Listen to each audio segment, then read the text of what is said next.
उत्तर प्रदेश के जिन 8 लोकसभा क्षेत्रों पे चुनाव हो रहे हैं उसमें गाजियाबाद एक प्रमुख क्षेत्र है। यहाँ पर केंद्रीय विदेश राज्य मंत्री वीके सिंह यहाँ से बीजेपी के कैंडिडेट हैं और बड़ी बात यह है कि 2014 के चुनाव में पूरे उत्तर प्रदेश में सबसे बड़ी लीड उनकी थी। फिल्म अभिनेता कांग्रेस कैंडिडेट राज बब्बर को लगभग 5,80,000 वोटों से उन्होंने पराजित किया था और यहां से जब वो जीत कर गए थे, नरेंद्र मोदी ने उनको अपने मंत्रिमंडल में जगह दी थी। विदेश राज्य मंत्री के तौर पर उन्होंने काम किया और एक बार फिर वो जनता के सामने आए हैं गाजियाबाद से। हालांकि इस बार समाजवादी पार्टी और बीएसपी का जो अलायंस है वो एक कड़ी टक्कर उनको दे रहा और कांग्रेस पार्टी ने अपनी ओर से एक कैंडिडेट डॉली शर्मा को यहाँ पर खड़ा किया है। तो त्रिकोणीय मुकाबला यहाँ पर देखने को मिल रहा है। सुबह से 7 बजे से लोग यहाँ पर आ रहे हैं। बहुत सारे लोगों से हमने बात भी की है।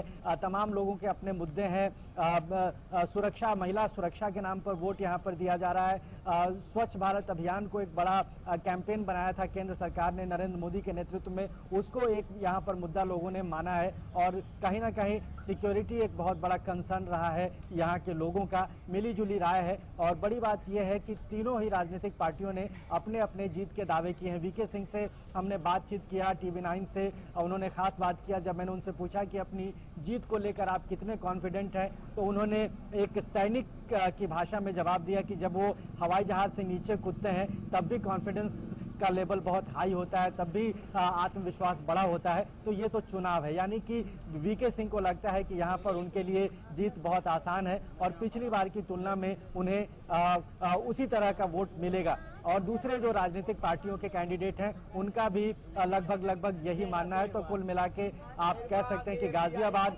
एक बहुत प्रोमिनेंट सेंटर है उत्तर प्रदेश का, सबसे बड़े कॉन्स्टिट्यूएंसीज में से एक यहाँ पर ये आता है। कुछ लोग जो वोट देकर आए हैं उनसे बातचीत करने की कोशिश करेंगे। सर, आपने वोट दिया? हाँ, हमने वोट दिया। क्या मुद्दे रहे हैं आपके, किन मुद्दों को ध्यान में रखकर आपने वोट दिया? सबसे पहला मुद्दा देश की सुरक्षा, देश में रहने वालों की सुरक्षा, सीमाओं की सुरक्षा।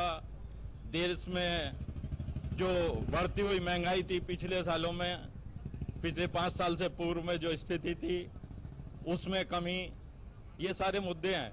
इसके साथ साथ जो पिछली सरकार रही है अभी नियरेस्ट, उस सरकार ने जो गरीबों के बेसिक मुद्दों को उठाया, इससे पहले वाली सरकार ने किसी ने ये सोचा ही नहीं कि जो गरीब हैं, जिनके घरों में टॉयलेट नहीं है, उनको टॉयलेट की जरूरत है। गवर्नेंस का एक मुद्दा है जिस पर आपने वोट दिया। कुछ महिला वोटर हैं, उनसे बात करेंगे। मैम, आप बताइए, आपने भी वोट दिया है, किन मुद्दों को आपने ध्यान में रखा है, किस सरकार को चुनने जा रहे हैं? सबसे बड़ा मुद्दा राष्ट्रवाद है आज की डेट में। राष्ट्रवाद बहुत बड़ा मुद्दा है। जो देश हित की सोचेगा, पहले देश रहेगा तभी हम लोग रहेंगे।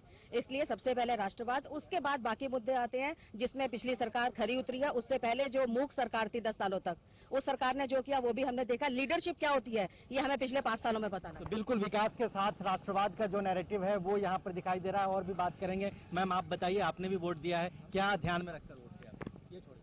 हाँ, ध्यान में हमने यही रखा है कि जो हमारे गाजियाबाद का विकास हुआ है, गाजियाबाद में स्वच्छता का विशेष रूप से, तो इसी सबको देख के, और राष्ट्रवाद ही सबसे पहला मुद्दा है। 5 साल पहले वीके सिंह जी को आप लोगों ने यहाँ वोट दिया था, बहुत रिकॉर्ड मार्जिन से वो चुनाव जीते थे, लगभग 5,80,000 की मार्जिन थी। 5 साल में वो कितने खरे उतरे आप लोगों की आशाओं पे, आकांक्षाओं पे? हमको नजर आया कि क्या क्या हो सकता था जो हमें पता ही नहीं था कि ये भी हो सकता है और ऐसे भी जिया जा सकता है। और जो हमने इम्प्रूवमेंट देखे, हम उसके लिए गदगद रहते हैं कि हम चाहते हैं कि ऐसा ही रहे हमारा भारत। तो बिल्कुल ये तमाम लोग हैं जो अपने अपने तरीके से यहाँ पर अपनी जो एक्सप्रेशन है, जो इनकी फीलिंग है, वो यहाँ पर वो ला रहे हैं। और ये तमाम लोगों का कहना है कि नेशनलिज्म एक मुद्दा है, डेवलपमेंट एक मुद्दा है। और 5 साल पहले वीके सिंह जब यहाँ से चुनाव जीत कर गए थे तो उसके बाद उनका जो परफॉर्मेंस है वो भी कहीं ना कहीं एक क्राइटेरिया है आज के मतदाताओं का मतदान के लिए।